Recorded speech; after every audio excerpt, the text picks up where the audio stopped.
in me. I've got that old-fashioned love in my heart.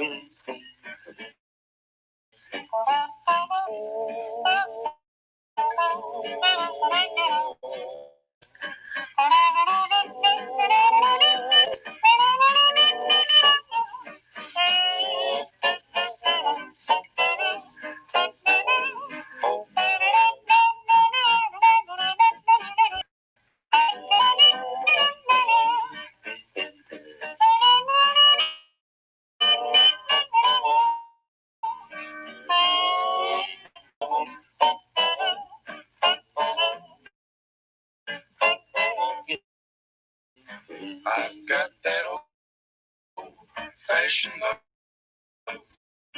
in my heart, and there it shall always remain. You're like that old ivy vine, cling a little closer all the time through the years. Joy and tears, just the same. I've got that old-fashioned faith in my heart, and there it shall always be. Although the land may change to sea, in my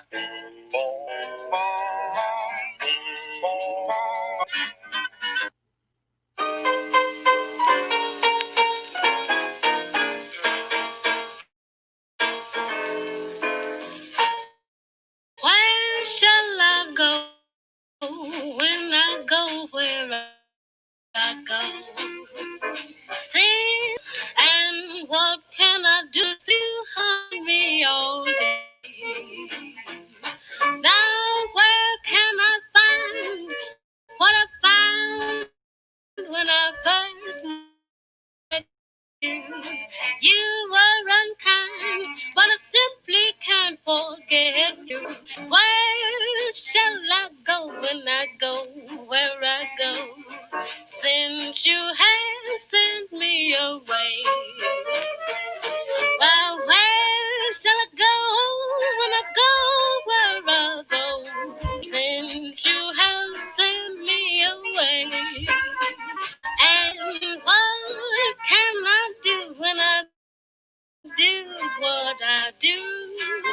You seem to hurt me all day. Why what I found when I first met you? You were unkind, but I simply can't forget you. Where shall I go when I go where I go? You have sent me.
to St. James Infirmary.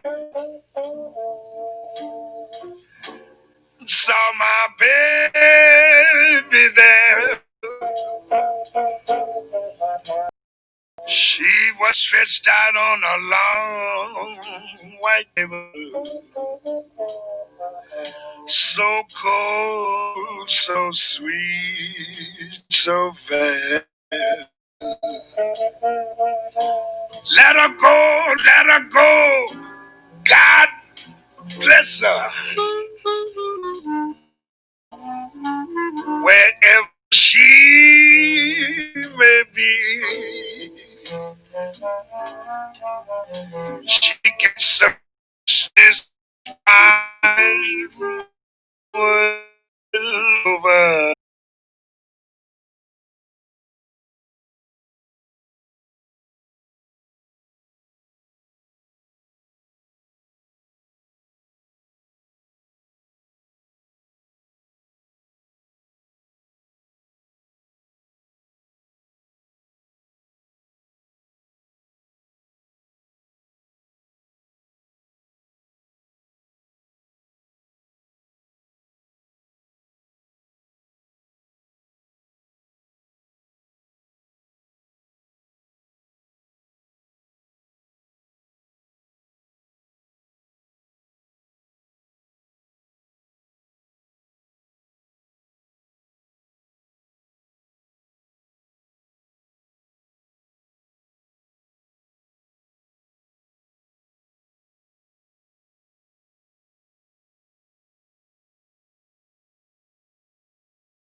you are still muted, maybe. Oh boy. This is always fun. No, I can't hear you. Can other people hear you? See? Don't talk bad about Twitch. Yeah, whatever. I don't know. I can't hear or see Jimmy Jazz right now. But it looks like, yep, can't hear Jimmy.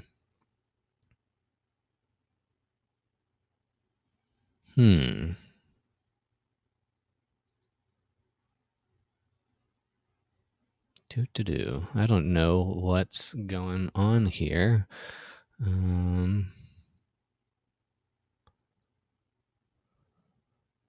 Yeah. All right. So we can see him. Can you see me at all? Do you see me stacked above him? Okay. So we've got that. We just can't hear Jimmy. What is going on? Can't hear him, but he looks great. That's good. He does look great. Of course, he always looks great, even with a beard and without a beard. Oh boy. Let's see here. I don't know if Can you hear me that now? is me. I can hear you now. Can you hear me? Yes, Okay. I can. The only thing that I'm not able to chat on the chat window. Not able to chat? Okay. Well, Yeah. can you see the chat, the Twitch chat and all the people? Yeah. No, I mean, I All can't, right. but there's a thing that says waiting for login from a separate window. Oh, fun. Okay. Well, I think we wasted enough time with technology. Is there I'll anybody let you go ahead and read. How many people Yeah, are I mean, watching? we've got people watching. I can't tell up at the top. It still says 0, but I know people are watching because we've got Jay Wessick. I think that's John Wessick is his name. He's in here. Got someone named Kieran Arthur, maybe. I think that's one. Ted's here, so Yay, I know people are Kieran. watching. So, John, yes, okay, cool. So yeah, so people are definitely watching, and I don't know. We'll hear. We'll get to see more of it. Actually, before you start, I want to ask you a question about this book, M Theory. Can you tell people about that and its and what that's all about? Well, so this is a collection of short stories. I started my own press. It's called Pirate Enclave. I bought some ISBN numbers. I'm going to publish some books. I'm really excited about this. These are stories I've written over the last 30 years, so they kind of span that whole time. It's not for everyone, but you'll see. I wasn't sure that the book was going to be actually ready. It printed and came out really fast, and it looks great. It's beautiful. But I'm going to read a poem first, which I prepared for your show because it's called Viral Poetry. And then I'll read a really short story from the book, if that's all right. Yeah, for sure. Let me this. So apparently it's not Twitch the problem, it's Lightstream. So Lightstream sucks. Twitch is fine. But I can't seem to do what I need because everything has kind of disappeared on me. But okay, now we're good. I see we're doing well. Okay, so you got your drink. Here's what I'm gonna do. I'm gonna duck out It's water. real quick. I'm gonna hide myself, and then it's water. Okay, is it the habit or just I don't like to water? drink before readings, but during. So Jerry Garcia, he used to say, "Never go to a session sober, but never leave one, or never go to a session stoned, but never leave one sober." Right. So I support that. Okay, so I'm gonna do this. I'm gonna hop out. I'm gonna let you read and do your thing, and then we'll come back in about 10 minutes and chat more. All right. Sounds good. Okay, this poem is called "The Kiss." It's a long poem, so Hold on. The kiss. The initial breath of our first kiss will hold the length of a feature film with all its rising action, climax, and denouement. Our teeth like extras aching for screen time, our tongues stunt doubles on a coffee break ahead of the big scene where they'll ride motorcycles down the esophagus into the stomach. The flickering light from our first kiss will send the baby roaches scurrying to crevices behind the baseboard. The static surge from our first kiss will short the power grid, causing a statewide rolling blackout and chain reaction of discrete kissing, which will engulf distraction, cease commerce, and grind to a halt the machine, freeing people from the prison of their lives. Out of the dark, onto the street, neighbors will speak for the first time about our first kiss, my lips on yours, sharing a secret in the playtime tent of your hair. Our first kiss, an invitation for fingertips to graze like pillowy sheep denuding a hillside. Our first kiss by the factory wall, projecting winter ocean panorama vistas of bliss, blinding, thought-stealing, pain-vanquishing bliss. Our first kiss will make us Our first kiss will make us whole like vampires supped on blood. Our first kiss will race the blood over the black hills through the Shenandoah, across the great plains of our bodies into the cities of our minds. Our first kiss in the Empire State Building, grasping the secret dirigible port in the steeple like Kong, beating the drum of his breastplate. Kiss me in a swamp, on a snow slope at 3.2%, on a grassy knoll. Kiss me in a St. Louis project or the Beverly Hilton.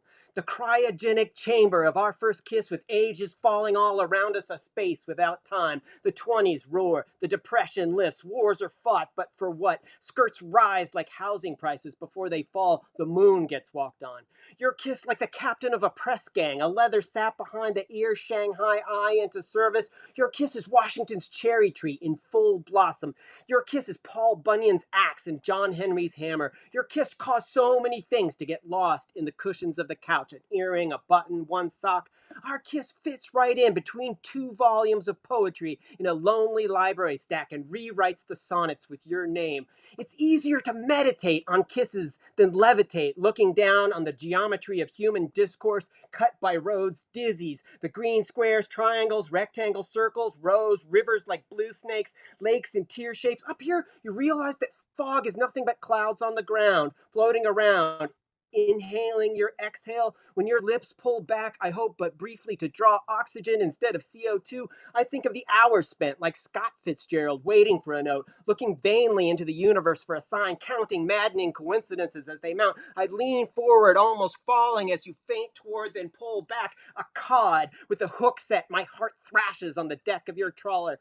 Come visit me in banishment in my cornfield, at Manzanar, in Leavenworth, on Alcatraz. Follow the Buffalo Road to the Salt Lick. Kiss me on the subway, on the L or the BART, by chance in an elevator, atop the Ferris wheel stopped atop the world, on a divan, nervously, where elbows click like billiards, with breath like raspberries or garlic or tobacco or rye, pressed against the jukebox, rolling from a bonfire in the sand. Our teeth clash like north and south. Our first kiss manumits the slave of my desire, freeing me to be less stupid and awkward. Kiss me on the bus, on a bridge, in a shabby stairwell, peeled paint become redwood bark, unchallenged stillness of an ancient grove at Sequoia. The tension, frightening footfalls echo from a floor above like brown bears coming to steal our picnic. Your nails carving a better Rushmore into my back with Thoreau, Goldman, Tubman, and Twain in place of the slaveholders, reluctant emancipator, and would-be imperialist, clinging to each other like teenagers melting on a beach, like some old white dude in a red Maserati clutching his last blue pill. The oblivion of our kisses cost us to miss Columbus's intentions, Jackson's smallpox interventions, Oppenheimer's homicidal invention. There's a genocide hidden in our kiss, where entire peoples are displaced, red-skinned bodies stacked in bones around the feet, ankles, knees, and rising past the shapely buttocks, your hips, my back, our ribs, your breasts, my chest, shoulder deep in gore, but oblivious in our kiss, sending hands by rail over the corpses of unkilled well-counted Chinese to remote regions of your body, dynamiting mountains of resistance, crossing rivers of guilt like Clark and Lewis in their stupid canoe. Manifest destiny dragging my hands like a piano in a covered wagon, trying the Oregon Trail of your legs to meet your ugly feet, which I will bathe in the cold Pacific, your beautiful, ugly, needy feet which have walked halfway around the world.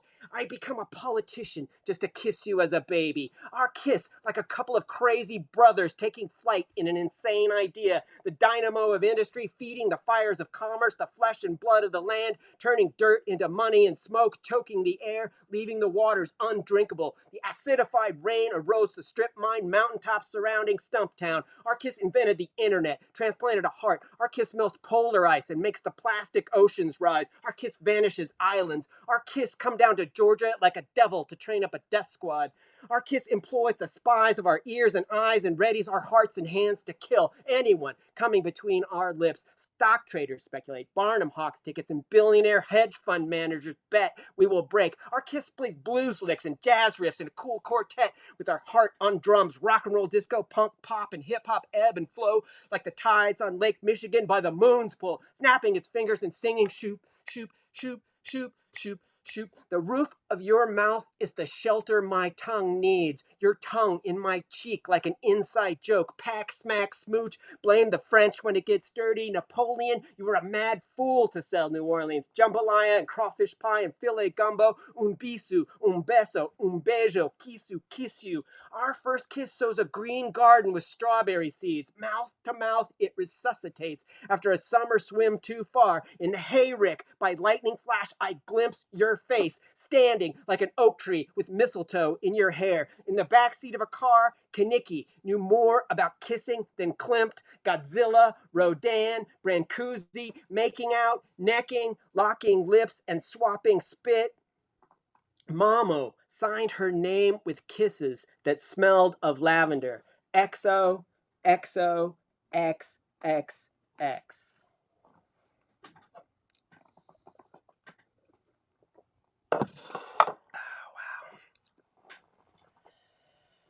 Okay, that was the kiss.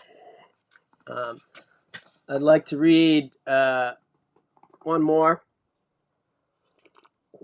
And this is a story from my new book, which really just came out this weekend.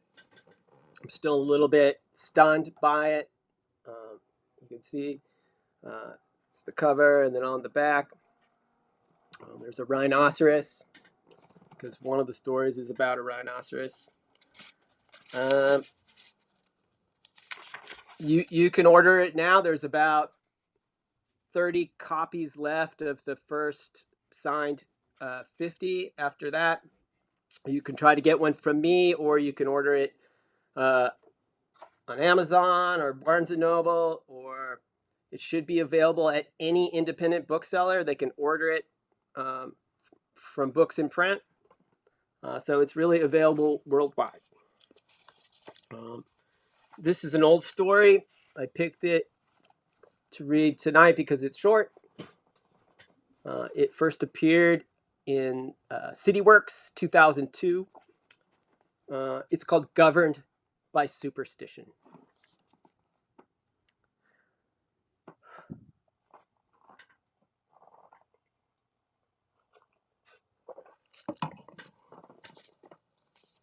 I shouldn't have known that it was midnight, but I woke up.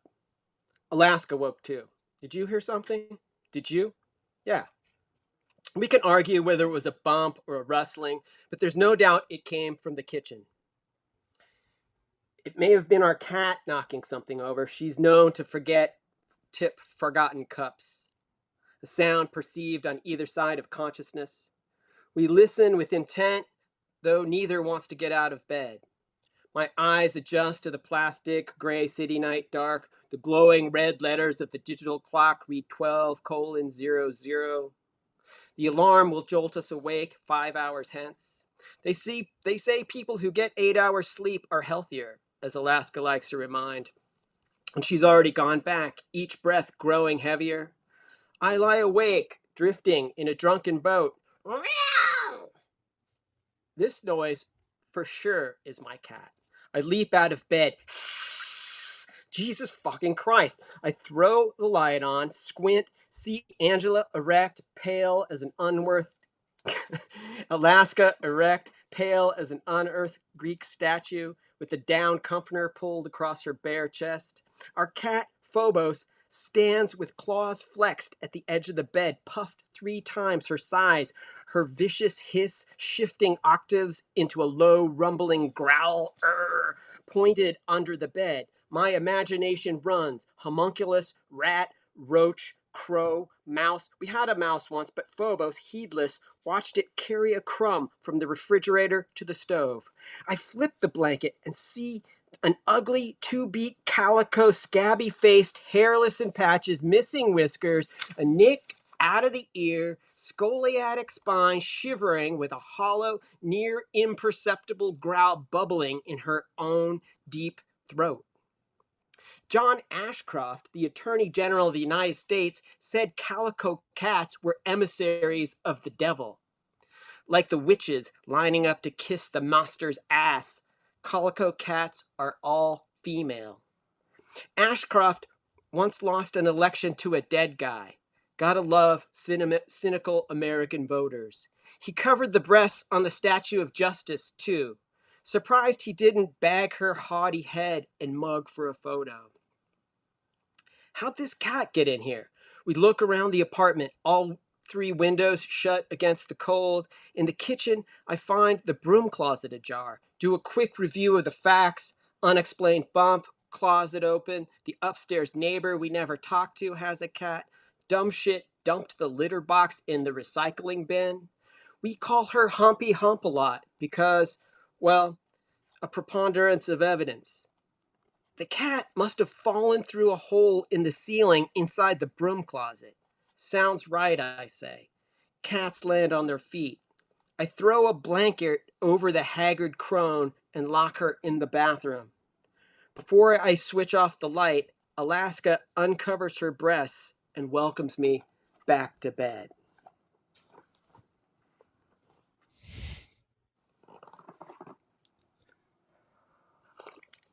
That's it. All right. That's all, folks. Well, that was what. Are these true stories? Did these actually happen? Well, the Kiss is a amalgamation about history, really, but the cat story did actually happen. I try to change the name of all the guilty people in my stories. You can see in the first 50 copies there's a typo where the name switched there, right? And because originally I had used the real name, and then in this book I switched the pseudonym, but I missed one, and so the real name is in there. So if the first 50 people will get a copy with the errata, but the forward copies have been corrected already. So Can I ask? I've always wondered this because I had a friend who wrote a book that called a lot of people out on their bullshit, and what's that mean? he lost friends. No, no, as long as this is an old friend. But he lost friends because he didn't lose me because of that, but he lost other friends because of that. So was that a conscious choice for you to change the names? I mean, what was the decision for that? These stories are fiction, right? But I hope you can't tell the ones that are based on real life from the ones that are pure invention. I mean, that's my hope. But I'm also somebody who writes stories about their life, and so I worry a little bit about telling, but I try to tell the truth, and I think I would probably lose those friends too, and so it's hard. It's really hard sometimes. It is. It's definitely a fine line. I think there are worse things to probably lose friends over, but that's like I mean, but that's one of them.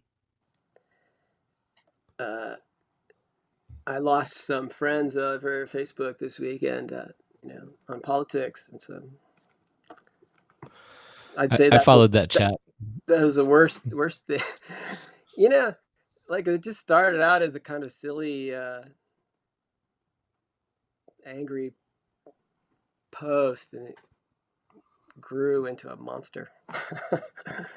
They usually do. They usually do. I was reminded in my memories on Facebook today of a post my uncle made on my wall that was just. It was a few years ago. From what I understand, he's come around. But yeah, it was one of those. So let me ask you a question, because I see all those books in the background, and I got a feeling that's just a small room with many books. I have a feeling you have a lot more. Yeah, Um, there's and about 2,800 books in here. oh, is that all? That's you could so all right. Well then, so outside of like bookstore owners and librarians, you probably I feel like you've had your hands on a lot of books, like Yeah. more than anyone that I might know. Is Wow. there? I was going to ask, is there something from these books that maybe, and not just the words, but maybe something that like there's a lesson that's being missed? Because I feel like maybe not all books require a lesson, but I'm curious if there's something that we could be gathering from them that we're not, that maybe we could be better humans. You know, there's this guy, he wrote this book called The Black Swan, Nicholas Nassim Taleb. And, he has a huge library, 10,000 books or something. And people always ask him, oh, did you read all those books? And, he says, that's the wrong question to ask. Like the purpose of a library, you can pull a book off the shelf and find something you need when you need it, and the more books you have, the more chances you have to get the thing that you really need. Um, I wrote a book about books, about 1,000 books that I read, which I'm sure you've seen me read from it. But there's lots of books about people, their 100 favorite books, or their top 10 or whatever. But unless you see all of them, it's hard to make a judgment. But people don't want to tell you, because now they know all the books I didn't read, right? And so now it's like a week. Yeah, he didn't read David Foster Wallace. So I didn't read Moby Dick, and I probably should have, but I listened to the there's audiobook and read and listened to the audiobook, and I love Moby Dick. For me, like, Moby Dick is the model for my book. I wanted my book to be the Moby Dick of books about books. And I tried for a long time. I think Moby Dick had something like 283,000 words. And I was trying to go for the exact same number of words, but I went over. So, oh no. yeah. That's a lot of words. I've tried to match. I kind of I'm still trying. I got to figure out how to do this. I have a manuscript for another book that I want to call Stealing Ferlinghetti, and I want to make it in that pocket size series that he was doing. But yeah. So, so what was that book that you just showed, the thick book? Because I know I've seen you read from that before. I have about 25 of those pocket-sized books. Yeah, see, and I would love to turn one of my books into something like that. And I think Stealing Ferlinghetti is great. There's something special about a small book, it's like a little treasure, and so I really, it's one thing I value. What was your question? I'm sorry. The book of books. Can you tell people about that? Because I want to know a little more about that, because I've seen you read from it and I've heard you read from it. And I just want to know a little more about it. In all the readings that I've done from it, I asked the audience to shout out a page number, and I just sort of, read whatever page, because my feeling is that it's all good, And my wife always says, "Oh, you should pick the best one, read that one," But I think it's good. It's hard to say what it is. I just call it a book because it's a memoir, it's a novel, it's an encyclopedia. It's its goal was to be the last book. It has everything that was ever in a book. It has it has a beautiful frontispiece. It has maps, indices. It has a centerfold, which is a picture of my books. One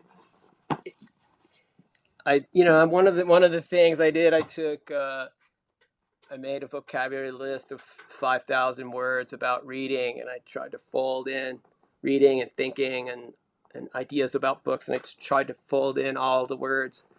So it's a little bit of a game too in some ways. That sounds It like a has challenge. it has novelistic points, because there's a plot, and the characters are people who give me books and people I talk about books with and things like that. So, I've written 9 books, and so You've written 9 books. I didn't know that. Yeah, this one took me 6 years.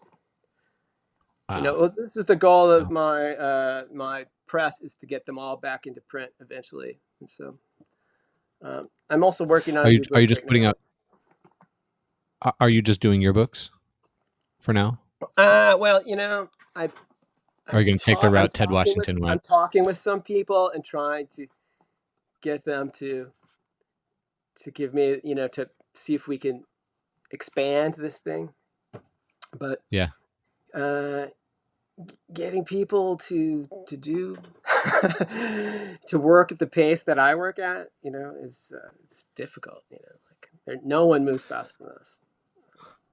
Well, you let me know. I'd be interested to hear what you're offering people and talking to people about. But no, I think it's cool what you're doing. For a model as the press, I mean, one of the reasons I can't say I'm going to publish other people's books right now is because I don't know what the business model for that looks like. There's a press in Los Angeles. It's called Punk Hostage. Essentially it's a if they like your book, they publish it. You keep 40%. You keep 60%. They keep 40%. Which is, for most authors, when I published my first novel, I got $1 per book sold. But I got plane tickets to New York and Chicago and San Francisco. I read at the City Lights bookstore. I did a lot of amazing things, and I'm grateful for that. And it was a fantastic experience. But it was a small press. I sold 300 books. I got $300 for that. But then the publisher went out of business, and they gave me the remainder, so I paid the shipping, and so I got about 1,000 copies of my novel. There's still 200 in the garage, which is cool because my friend Kimberly Dark uses it in her class at Cal State San Marcos, and so every semester I've been able to sell books. That book was published in 1996. It's kind of cool that it's still going. But I mean, if you run out of books, she's gonna have to change her class, or you're gonna have to publish another one. Right? Well, no, I mean, with Pirate Enclave, I'm going to do a new edition of the sub eventually, and I'm hoping to get her to write an introduction. So that's premature right now. Yeah. But it's, what I would really like, ideally, is to have a kind of press where I choose some authors I'm really excited about and want to be associated with, and sort of help them get their book in print. But really, it would be more like self-publishing. I take my costs off for what it is, but they would keep all the money from the sales. Right? Nice. And so, I mean, but then I have no idea how much it's going to cost to produce something like that. Like, I have a friend who's a photographer. I want to make a photography book with him. Obviously the unit cost on that is going to be a lot more than something like this. This book right here, it essentially cost me nothing to make this book. I used a service. It's called Ingram Spark. The setup is free. There's a code you can put in. You upload your proofs in your book. they make it available. You buy your ISBN number, depending on how many you get. I got 10. It was like $300. So, so $30. And then they make it available to every bookstore in the world. It's print on demand. So if the bookstore wants to order it, the bookstore pays me. They have 90 days to return it. If they return it, it costs me nothing. The book is destroyed.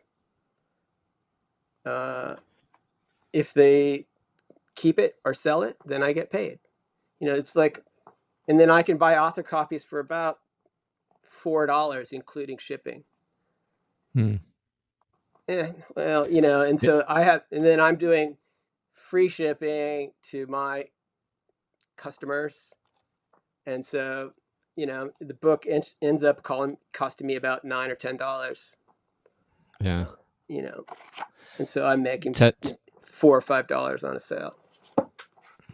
Ted put in the chat that it's not the cost, it's the time. So, well, but that's just it, because I'm new at this. I don't know how to calculate the time. Right? Time, yeah, that's got to be tough. So tell people where they can find all the things that you're doing, so they can. My chat window is not working. Otherwise, I would type it in. I think the best thing to do right now would be to find me on Instagram or on Facebook. I have a Square website. Maybe you can type in the URL, but it's yeah. What do we got? Yeah, it's too complicated, and oh wait, here it is. Here, hold on, it just came up. Amazing. Yeah, there it is. I'll just cool. Put it in the chat window here. But you're on Instagram, you're on Facebook. Do you have people finding you on Facebook, or do you choose to just kind of stick with Instagram for that stuff? Just tell me one more time. Are you telling people about Facebook info, or you just yeah, it doesn't work. Do you have okay? So you're on Instagram. It's just Jimmy Jazz Poet, yeah. Jimmy Jazz Poet. Okay. Facebook, same. Jimmy Jazz Poet. Same, all that stuff. Okay, cool. The press is called Pirate Enclave. I imagine it's too new to get a search result to my website. Okay. So just type that in there and we'll find it. You know what? Maybe after we log off, I'll log on to Twitch and maybe I can put it into the chat window. Cool. And this will be up on Puna Press's YouTube page. So we'll try to throw a link on those as well. See if we can get that figured out. For all the people who are watching the vice presidential debate. Like they're going to learn something new. But anyway, well, Jimmy, I really appreciate you making the time and telling us about your book. And yeah, thanks for talking with us. All right. Thank you, Adam. Thanks for hosting me. Looking forward to seeing 40. Absolutely. All right. Let's see. Let's go back to this. Let's click this. So yeah, I mean, I've been watching Jimmy and watching him, hearing him perform for years. And I remember there was one time I saw him perform at this place called Cafe Sabaka, which is where we used to do Red Poets Society. And he was the featured guest, and after every page, he would just toss it on the floor. And that's I don't know, that looked like fun. I got to try that next time when I'm reading. I try to memorize mine as much as I can, but I don't know. I'm a stoner, so I don't always do it as well as I could. Yeah, awesome, Jimmy. Oh, you know what? I totally forgot to ask Jimmy. Jimmy, I'm going to come back to you really quick. So unmute your mic because I want to know what I was going to ask you what a book recommendation you had. All right. Because I'm going to have a book recommendation at the end of this to hear recommend. I really struggled with this. I have so many books. No, I can't hear him. favorite, what's your favorite book? It's just, to me, it's ridiculous. Like Parasite Rex is one of my favorite books. Parasite Rex. They're all around me, but I chose this one because it's new and it's from a really good friend of mine. It's called Wolf by Douglas A. Is Martin. anybody else? I'm having trouble hearing, but we can at least see him. Okay, so it's called Wolf That looks by like a good one. Douglas A. Martin. It's really brand new. It's from Nightboat Awesome. Books. Oh, there we go. There we go. Yeah. Okay, now we can hear you. Douglas is a really interesting writer to me. He has his own style, which is really elegant, and he's written a few books published by Soft Skull Press. This one is on Nightboat Books, which is kind of a new, exciting independent press that's out, and they're publishing a lot of really interesting books. And the thing that he does is he captures this sort of voice from these really messed up kids, and he really, really has the voice, and you can really feel the peril that they're in with a kind of abusive family relationship. So, yeah, I haven't finished reading it. You can see I got my bookmark in here, but so this is my book recommendation: Douglas A. Martin, Wolf. Wolf. Awesome. Cool. We'll check it out. Thanks, Jimmy. I appreciate that. All right. Let's bring in 40. I've been looking forward to this, to talking with him for a little while now. So let's do it. Hear me? Yes. Hello. I see you. Can you hear This is me? going to be a thing. This happens every time I switch to the things. I can see people. It takes a minute for me to hear them, but we'll get there in a second. Oh boy, here we go. All right. Well, John hears them, so give me a second here, 40, because I can't hear you at all for whatever reason. No, I'm still not able to hear. Give me a second. It'll load. But can other people? I guess other people can hear me, so I'll just keep talking until I can. We'll figure out when I can hear 40. I actually came across 40 on Instagram. We've actually never met in person. Okay, Ted hears him. Everybody hears him. I don't hear him yet. So hopefully, now I hear him. Awesome. Oh, nice. Okay, so, man, it seems like whenever I update the stream or whatever, I gotta wait a minute or so, and then I can hear people. So it sounds like everybody can hear him. Yeah, there's some delay for sure. It sounds like everybody else can hear you, so that's good. But you and I actually, so we met kind of randomly on Instagram, right? Definitely. Probably from the hashtags or something. Yeah. No, so tell me, more about you. I know that you're sort of from the Southern California area, but tell people and me who more about you.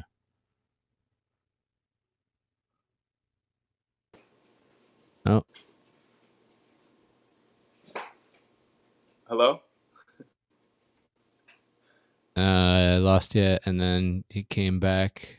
Now I can't hear. Oh, perfect. Boy, this is fun. I'm gonna do what Ted told me to do and try to be positive. This is fun. Because I can't hear shit right now. Give me a second here, 40. Hopefully the audio comes back here. Hopefully. Thanks, Lizzie. I'm trying. For whatever I don't know. I can't hear. I don't know if that's me or see people can hear. So evidently I can hear both. No, I don't think it was. Yeah. Well, here's what we're gonna do. I'm just gonna shut up and if people can hear you, that's good. So here's what's gonna happen. I'm just gonna shut up and I'm gonna let 40 do his thing. Go ahead and talk. Hopefully I'll get some audio back here when you're done, and we'll chat some more. Does that work? That's perfect. Awesome. Cool. Got my boy Swag Gang in the comments. Who? So I'm gonna introduce myself. I am caring, opulent, loyal, lethal, integral, and natural.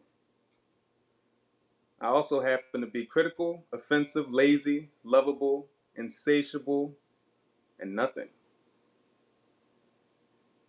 I'm Colin. I eat from 4 angles and give 0 fucks. You can call me 40. I just wrote that today as an introduction, I guess. Um, I'm not sure if you can hear me at all, but I'm from Philadelphia. I'm 29 years old. I've been writing since I was about 16, and I'm just going to keep on giving you a little bit of content. So I'm going to do a rap real fast. Wrote this when I was about 16. 2-3 chains, money in the pocket, nice cell phone, credit cards in the wallet, bad yellow bitch and she walking right beside you. But here's the only problem. I'm a crazy nigga always looking for some dollars. If it sound like I describe you, then I'm probably about to rob you. Ganja got my mind somewhere past the mountains. Push so many rocks it feels like I'm moving mountains. Shouts out to Usher, cause bud, I let it burn. Here's my confession, every bitch could get a turn. If she got a man, that is none of my concern. Bring that dumb shit my way, you get a casket or an urn. You dig? I got a piece I wrote last week because pretty much the times that we're in, and I feel like as a writer, I can write things that can kind of help educate and mobilize people to move in the correct way. So this piece is called Proactivism, and it goes like this. Protesters shout without understanding the final demand. Activists organize and galvanize people into a movement that insists change as its final motion. Protesters see the light at the end of the tunnel. Activists are cartographers who have charted the milestones. Protesters are easily distracted and deterred. Activists will be publicly smeared and or murdered before they subscribe to a detour. Listen to understand, not to follow. If you understand, you naturally mute certain dialogues. Many leaders are not worth following, but yet and still. I'm already losing my sanity. I'd be crazy to do something proven to not fully succeed. We need to define the body and clear the head. Every good leader remembers how to follow. We need proactive activists, not reactive protests. All right. I got a couple pieces I'm gonna read from my phone. This is a poem I wrote in a very dark time that helped me express what I needed to keep my mind in a positive place. It's called Thumbs Up. A smile on my face, regularly replaced with varying shapes. Thumbs up. Coexistence is as simple as living. A woman could never fit under my digit. Thumbs up. Living is simpler than serving a sentence. Life is simpler when earning a living. Thumbs up. Things could be better, things could be worse. These things are up to me until I'm in the dirt. Thumbs up. I'm going to read something called The Way the Cookie Crumbles. I wrote this about 10 years ago. Life is just full of stress because I strive to stay alive. I feel like I hear what you're saying, guy. You've given me the weight of guys that can't carry themselves. The thought of letting them fall seemed scary as hell, so I saved the day with my pride, standing tall as a giant, making my problems seem small as fairies and elves. And I'm past the idea of a happy ending because this isn't an Asian massage shop, and I'm not surrounded by naked women. I live in a life where fairy tales are less implemented, where people have stopped trying to do good and have given their attempts to sinning. They don't even stay the same, they switch and are different like Motel 6's linen. And although I've had a bad past, I've had such a rich beginning. I was stuck in a realm of losing, seldom winning. I started smoking cigarettes, then figured out that L's were different. Not in a good way, just in a hood way. Every day felt like a good day, leading to bad nights. But Mary Jane to me was like a bad dyke. See, my internal subconscious mind would be screaming out that that's wrong, but it kinda got drowned out by marijuana and sounded like, that's right. Staying in that state of stupor was like losing a bad fight. But before making this mark, my brain had a spark, and I found my way through the dark without using a flashlight. And with my newfound consciousness, I look at my past life and remember what I could have been because a younger was mad bright. But that's just the way the cookie crumbles from taking a bath.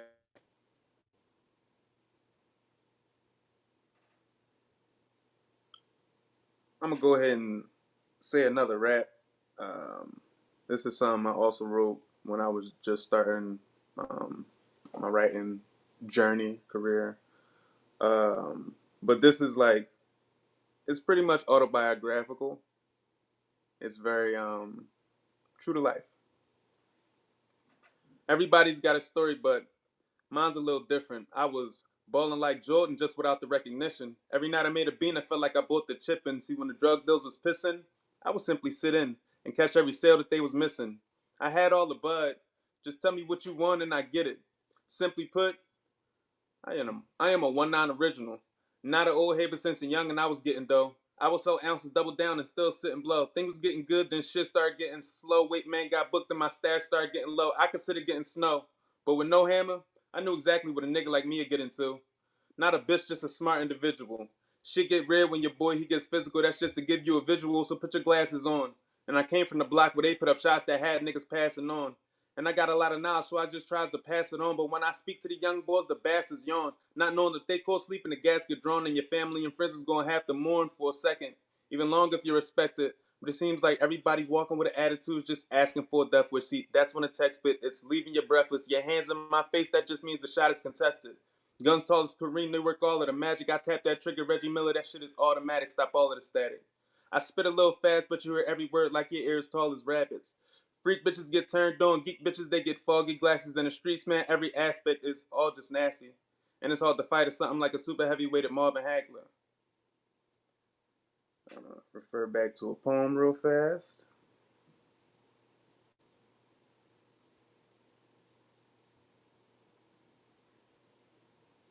And this is called Give Me Some Skin.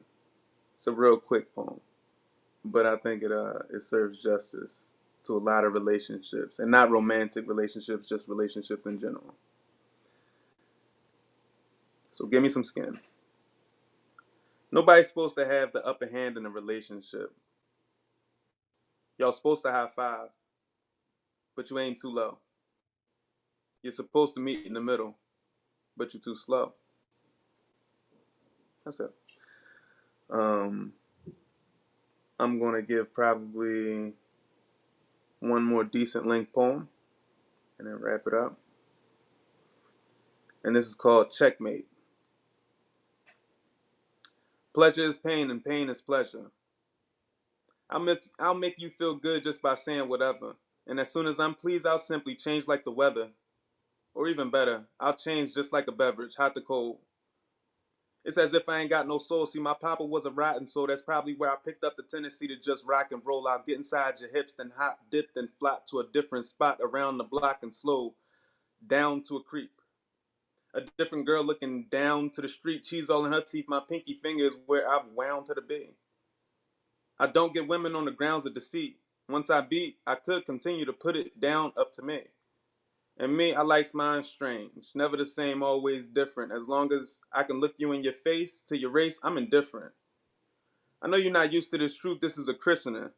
You could be Jewish, Muslim, Buddhist, or a Christian. Long as you give me play, I'm like a bay out here getting it. I hit clubs like I'm on Ritalin.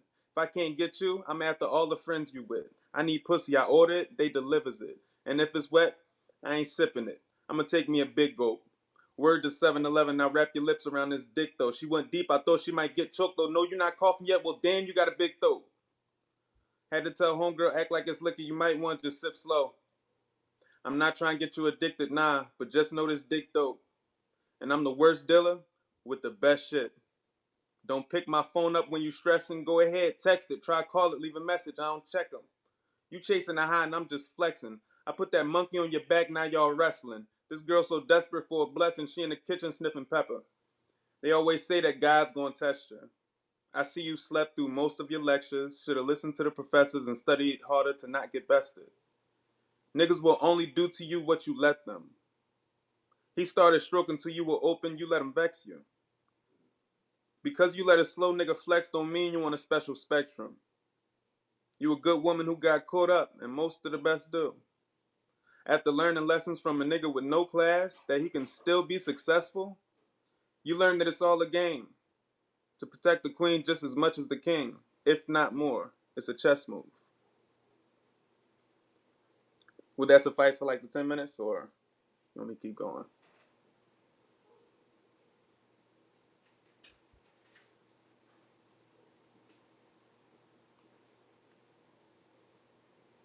I guess I'll go ahead and do another. I don't know if you can hear me, but if you can, go ahead and keep going because I'm still working on trying to figure this thing out. So Cool. please, if you have more, please keep going. I got you. I'm gonna keep on brand, and this is a poem about pretty much women that I had to forego relationships with because I wasn't in a correct mental capacity or financial capacity. It's called The One I Never Had.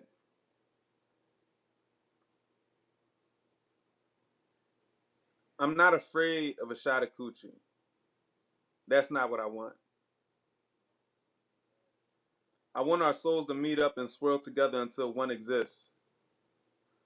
Load themselves into a gun and us both take a shot. This round's on me and in me. This round could last forever in this ultimate intergalactic title fight, fighting ourselves to properly compromise as we fight to silence the white, black, and indifferent noise. We will make a commotion rival only by the silence of our calmness. I'm going to lower the volume and fill the silence with a concert that you have a private ticket to.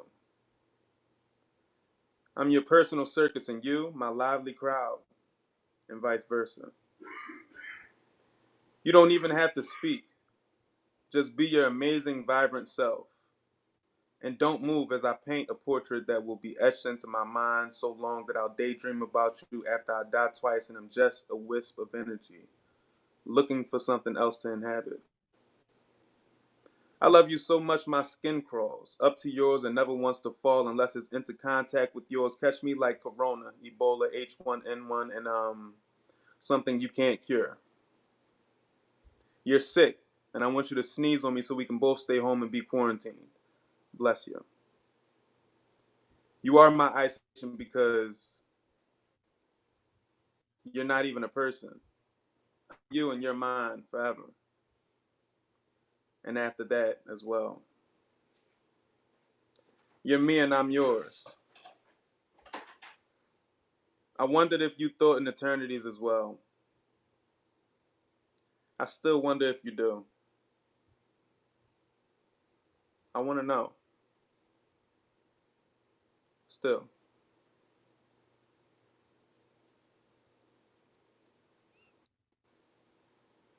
Nice. 40. I don't know. Is that the end of that one? Yes. Yeah. That was awesome. Thanks, man. I really appreciate that. I'm glad I can hear you now. And I'll be honest with you, I immediately, once I lost sound, I immediately jumped on my phone so I could listen while I was trying to figure this out. So yeah, I was able to hear excuse me, I was able to hear most of it. and Okay. I'm just blown away by it. It's super powerful. And there was somebody that mentioned in the chat that you should go into the studio. Do you have any of that? Do you have anything recorded? I do, and I'm working to record more on a regular basis because I've set up a studio at home, so I'm going to be doing a lot more recording and producing the things that I do record instead of sitting on them because I have access to digital distributors and stuff. Like I pay for access, so I just need to utilize the platforms that I've already opened up access to. Do you have a preference of platform? Me personally, I'm an old soul, so I'm technologically just impartial. I'd prefer to just perform live, but right now a majority of my stuff is going out on Instagram. I just started a YouTube channel. I believe it's Mr. 40, Mr. underscore 40. Where does the No, 40 come from? 40 is a childhood nickname. So I'm from Philadelphia, the shitty part of Philadelphia, and I kind of made a name for myself being who I was. And I'm not very much of a pushover. I kind of stand up for what I believe in. And I met opposition, and the opposition lays flat. That's kind of how that goes. So it was the caliber of person that I was that gave me the nickname 40. Nice. I grew up in the Baltimore area, so I'm a bit familiar with Philadelphia, and I hope you don't mind. I used to call it Philadelphia. Oh no, There I call it were Philadelphia. All right, cool. Yeah, I mean, and to be honest with you, there's some really beautiful parts of Philadelphia too. So I mean, I don't want to shit on it completely. It really is it has it's really good parts. It's just when I was there, it could have been better, could have been cleaner. But I mean, I was coming from Baltimore, so I really couldn't have said too much, right? Bad things happen in Philadelphia. Okay, Bad. so All right. let So that be.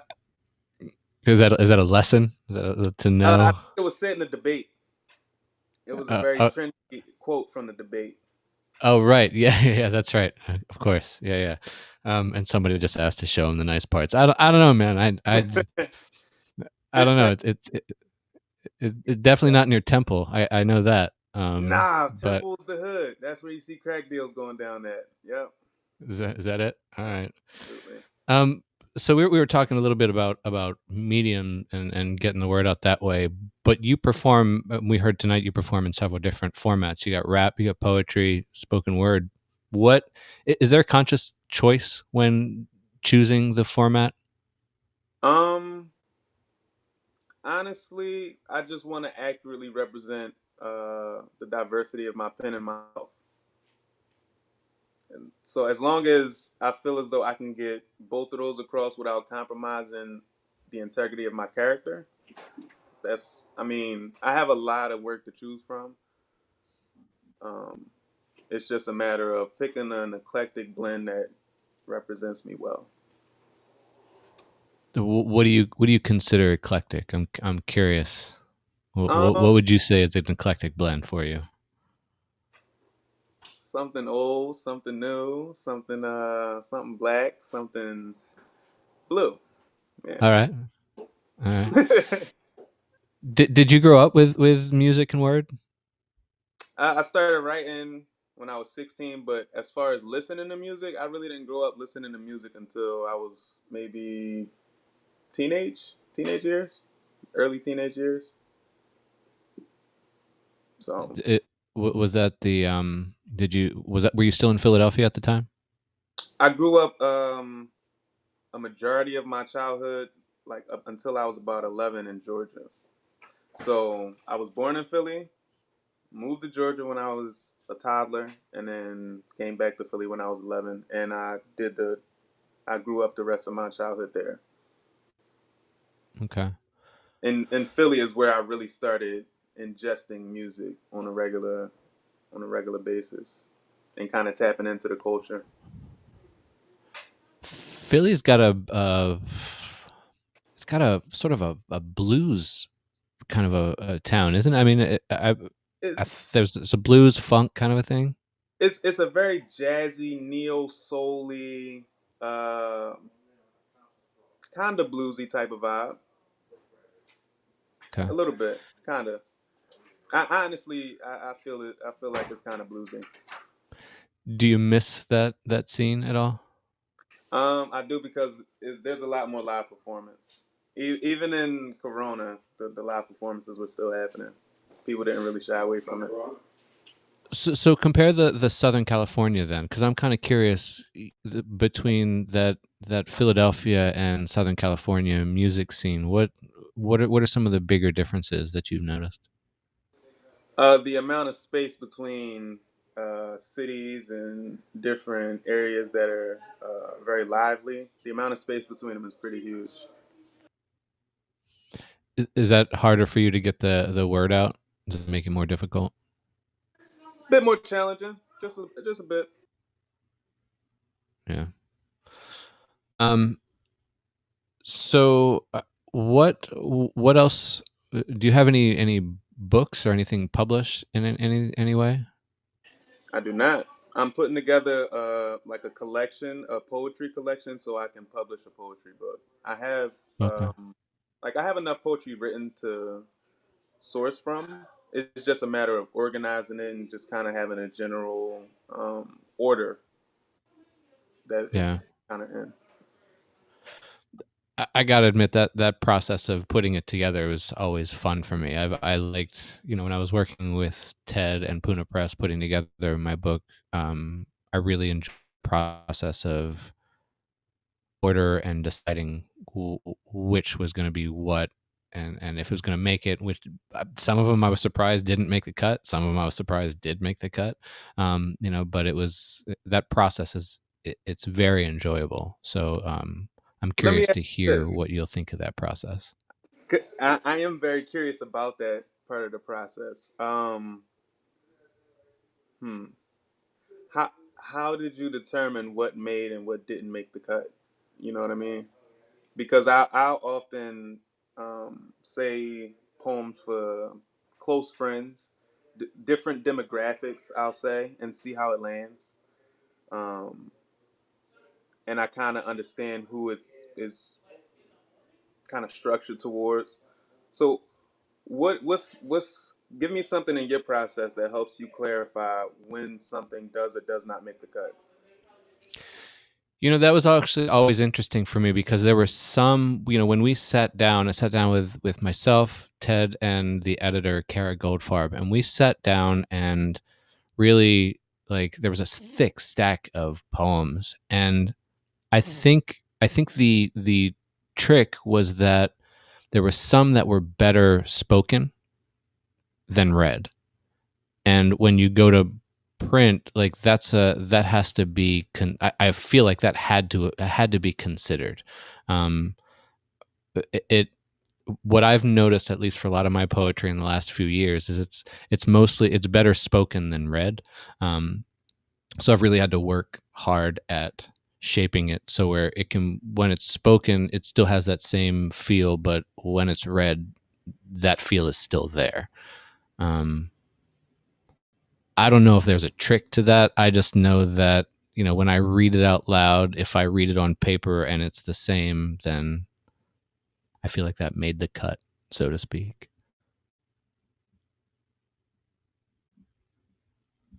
So, um, well, I again seem to have. I don't know why I keep losing your sound, but I've lost my sound. So, can you tell people, because I'm sure they can hear me and I That was I actually can't. me. Can you tell people where they can find your writing and everything, and your stuff on Instagram as well? Okay. Instagram, I'm 40 underscore the underscore writer. Um, on YouTube, it's a very new channel. It has one video and it has a poem that I didn't say tonight up there. So there's a little bit of a lore. Um, it's Mr. MR, no period, 40. Mr. 40. And if you really want to jump into the dark hole that is my brain and see some of the little nuggets that I just out on a whim, you can go to my Twitter. You can find that at Boog, BOOG 40U1. 40U1. And it's not letting me All put it right. in the chat, but Yeah, it looks like we'll get it in there. We'll try to add it also to the. Oh, there we go. We and got Swipe Swipe Gang Gang. got it Got all you up right. right Yeah. there. Perfect. I feel like you know Swipe Gang. Is that I should do. I? All He's right, cool. actually from the neighborhood that I'm from in Philadelphia. Oh, cool, awesome. Well, thanks for He watching, does friend. I music as appreciate well. that. He does Oh yeah. on a very Well functional. then, all right. We might have to have him as a guest on here sometime. Then. Quite a possibility. I can make the Yeah. link. Awesome. Well, 40 man, I really appreciate this. I'm blown away by everything I've heard and seen of yours. So I really appreciate you you making the time for this tonight. Thank you. I really appreciate that, man. Thank you. Awesome. All right. So that is. Oh yeah. Hold on. Let's go back because we didn't get your book. We didn't get your book recommendation. So. I know you're good for the book recommendation, so. Yeah, to remind me. Okay, yeah, you don't have to remind me. I remembered. What's your book recommendation?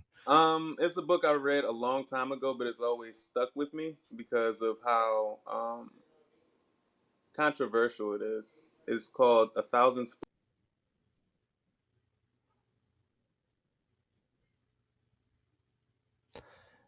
That is a beautiful book. That is definitely a beautiful book.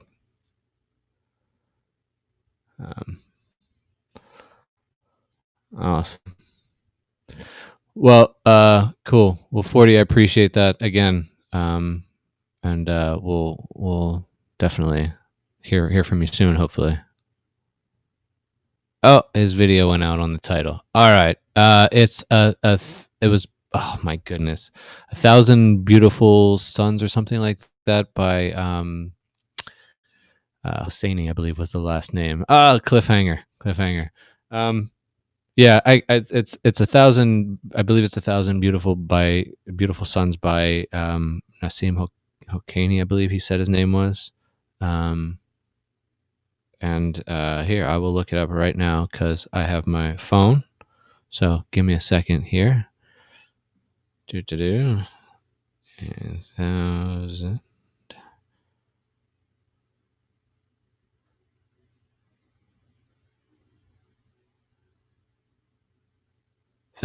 Splendid Suns. 1,000 Splendid Suns. Thank you, Lizzie. I appreciate that. And let's get the author right here.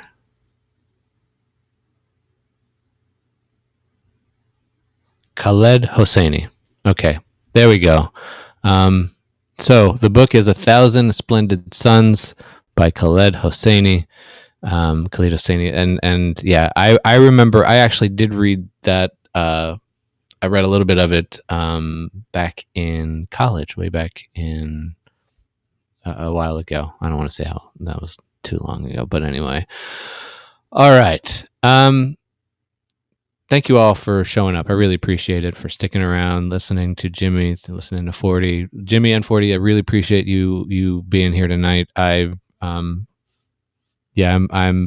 just blown away by all of this stuff. So it's an honor to be able to host this. Ted Washington and Puna Press, thank you for allowing this space.